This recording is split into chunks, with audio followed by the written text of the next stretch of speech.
hitung suara pemilu, di mana Anies Muhaimin memperoleh 23,61% di wilayah Sulawesi Tenggara, pemirsa, sementara Prabowo Gibran 70,54% dan Ganjar Mahfud 5,85%. Ini di Sulawesi Tenggara ya. Sekarang kita lihat lagi. Di Sulawesi Tengah, baik, dengan suara masuk 70%, Anies Muhaimin 22, 02 69%, Ganjar Mahfud 8,98%. Ini di Sulawesi Tengah. Sekarang kita lihat lagi di Sulawesi Selatan seperti apa. 0138, 0256, 035%. Ya, ini sumbernya langsung dari KPU ya pemirsa ya. Sementara di Sulawesi Barat 27,85 untuk 01, Prabowo 64, 03 7,53. Sulawesi Utara 7,4801, 74,8302, 03 17%, 0,68. Ini cukup tinggi juga di Sulawesi Utara. Kalau di NTT, wah ini di NTT, 61%, 02 pemirsa, di 03 33%, ya katanya kandangnya ya. Dan juga Anies Muhaimin hanya dengan 5,5%. Sementara di wilayah NTB ini 0266, 0317, 01 25% lebih NTB. Nah ini Papua, ini menarik nih. Papua Barat ini tempatnya Kakak Billy nih ya. 02 62%, 03 26, Anies Muhaimin ini 11,1%. Sementara di Papua Selatan 71,81, wah besar sekali pemirsa untuk 02, di 03 18%, di 01 9, tapi yang ini suara masuk memang masih 17,68% pemirsa ya, jadi masih panjang lah waktu. Papua Tengah gimana nih pemirsa, 61% dengan suara masuk 4,62, 03 ini 28, 01 10.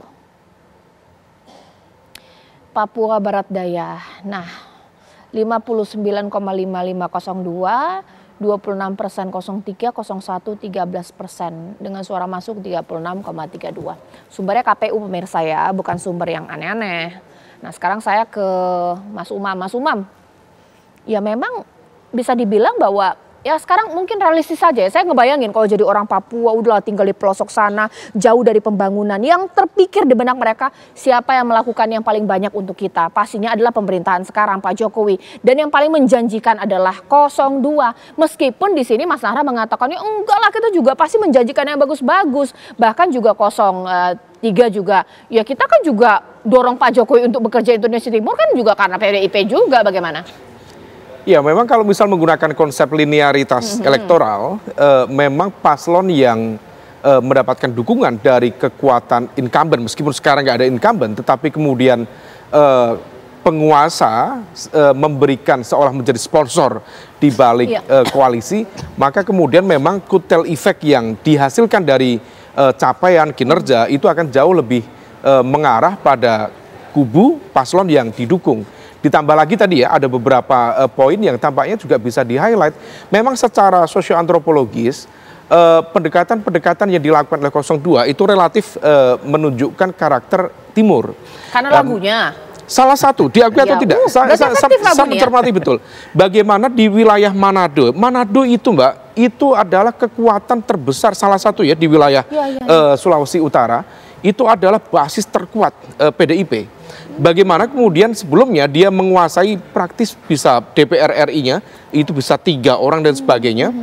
Kemudian mayoritas di DPRD-nya juga penguasanya cukup tebal di sana. Tetapi kemarin situasinya sangat berubah. Misalnya ya, karena memang ada pergeseran beberapa caleg di situ. Tetapi dengan penggunaan tadi itu, istilah torang, macam-macam gitu ya. Dan kemudian bahkan situasinya berubah itu sejak pada momentum Mei 2023. Ketika waktu itu ada penolakan U20, di situ ada sebuah dinamika yang sifatnya mungkin lokal, tetapi dinamika lokal itu terus kemudian bergulir dan kemudian dijual sedemikian rupa. Nah, kalau misal kemudian terjadi situasi yang berbeda, maka kemudian kita bisa melihat salah satunya adalah Sulawesi Utara. Terbukti, terkonfirmasi 72% itu sangat tinggi. Bahkan tadi 74 ya, 74%. Maka kalau misal kemudian ada situasi yang sosioantropologis mungkin tidak di take account, diakui atau tidak, itu memberikan impact lanjutan. Ditambah lagi di wilayah lain, Papua tentu ada noken. Tidak semuanya wilayah menjalankan sistem noken, tetapi hampir sejumlah wilayah Papua, terutama di wilayah dapil-dapil baru, hasil dari pengembangan itu beberapa yang kemudian bisa digarap dengan sistem noken. Nah, kemudian di saat yang sama, diakui atau tidak, Pak Prabowo itu adalah anak seorang ibu yang berasal dari Halmahera. Nah, Halmahera tahu sendiri, kita juga melihat bahwa sentimen itu kadang juga menjadi bagian dari kampanye di tingkat lokal yang kemudian dijual oleh kubu 02, terutama di wilayah Maluku dan lain sebagainya. Nah, sisi-sisi ini yang kemudian memberikan insentif elektoral yang cukup memadai, ditambah memang betul secara sosioekonomi masyarakat Indonesia Timur kita, saudara-saudara kita, secara kesejahteraan, misal tadi menggunakan indeks pembangunan manusia, Human Development Index, dari aspek pendidikan, kesehatan, kesejahteraan, memang relatif berada di bawah teman-teman di Indonesia Tengah ataupun Barat.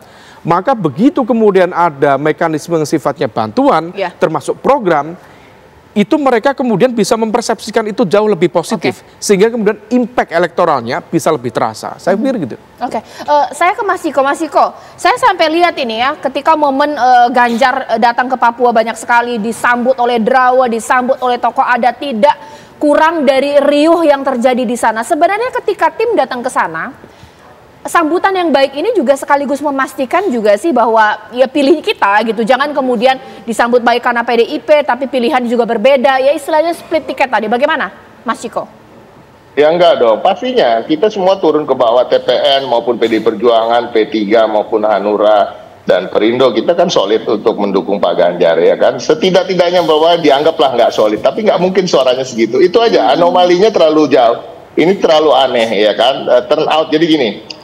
TPN juga melakukan penghitungan-penghitungan untuk memprediksi hasil pemilu itu bukan hanya melalui survei ya kan. Selain survei kita melakukan FGD di semua daerah termasuk di Papua dan di negara bagian Indonesia Timur maksudnya.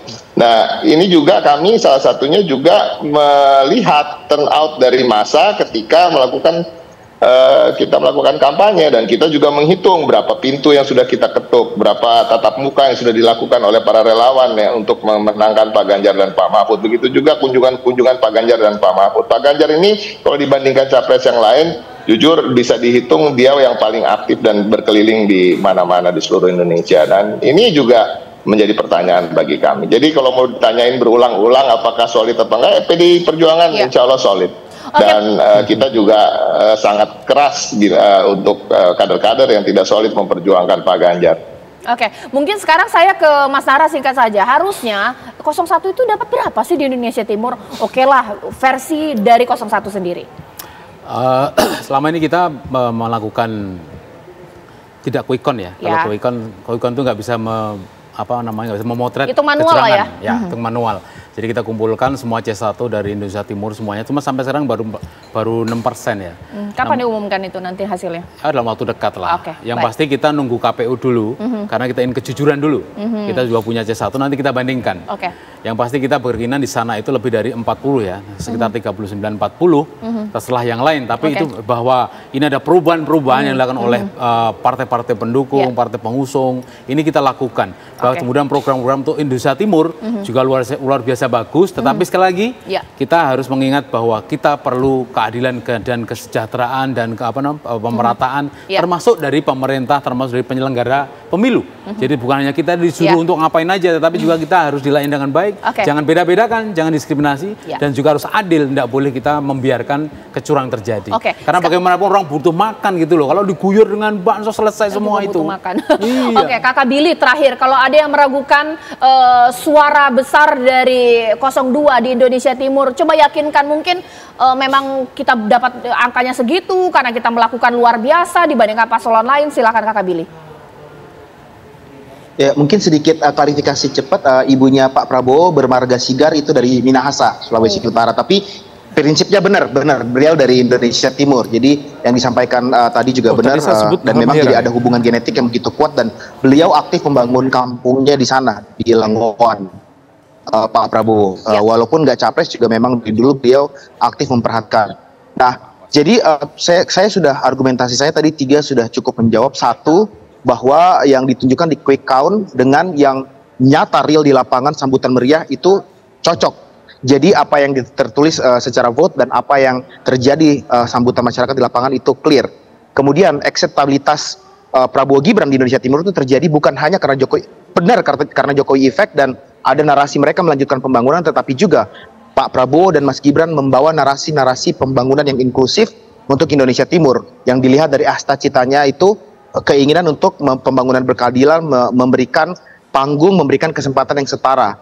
Dan yang ketiga, kreativitas dari kampanye yang dilakukan oleh tim TKN sampai melibatkan TKD, di mana seluruh masyarakat, komponen masyarakat sampai ke level terkecil terlibat di dalamnya, itu membuktikan kesolidan narasi yang dibangun oleh Pak Prabowo dan Mas Gibran. Bukan hanya tentang program yang diusung, tetapi juga tentang melibatkan masyarakat seluruhnya, termasuk masyarakat Indonesia Timur dalam proses kampanyenya. Dan itu yang membuat kemenangan Pak Prabowo dan Gibran ini dirasakan sebagai kemenangan bersama seluruh masyarakat Indonesia Timur, gitu, secara organik. Jadi ya kita tunggu saja, apalagi 8 program prioritas Pak Prabowo memang menyasar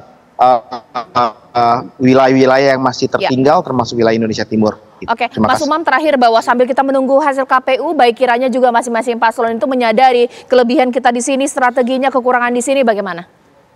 Iya, saya pikir hitung cepat, terutama di internal kubu masing-masing tetap harus dipercepat. Betul. Sehingga kemudian data dari masing-masing itu bisa dipertanggungjawabkan ketika kemudian nanti mendapatkan data dari KPU. Sehingga perbandingannya itu lebih clear. Nah, kalau misal kemudian sudah clear, maka kemudian basis bukti, data, informasi. Karena kalau misal kemudian mau dilanjutkan dalam level sengketa kepemiluan, kalau misal kemudian menggunakan pasal TSM, terstruktur, sistematis, masif, maka lagi-lagi pasal di dalam 286 di Undang-Undang Pemilu wajib untuk dipenuhi, yaitu menghadirkan bukti di 50% provinsi se-Indonesia. Kalau misal memang itu betul solid dan kemudian datanya valid, maka potensi bagi MK untuk menganulir putusan atau dari proses panjang ini bisa terjadi. Tapi rasa-rasanya memang agak susah, agak sulit. Nah, semua bergantung pada kubu 01 plus kubu 03, seberapa mampu menghadirkan data yang sangat solid itu. Oke, baik. Untuk dugaan kecurangan pemilu ranahnya berbeda karena kita belum bisa mendengar berapa versi benar atau versi secara keseluruhan data dari KPU. Kami pun juga masih menunggu nih konferensi pers masing-masing hitung manual dari paslon 02, 01 dan juga 03 pemirsa. Tapi apapun itu wilayah Indonesia Timur ketika diraup luar biasa oleh 02, menarik untuk kita bahas, tadi itulah perbincangannya.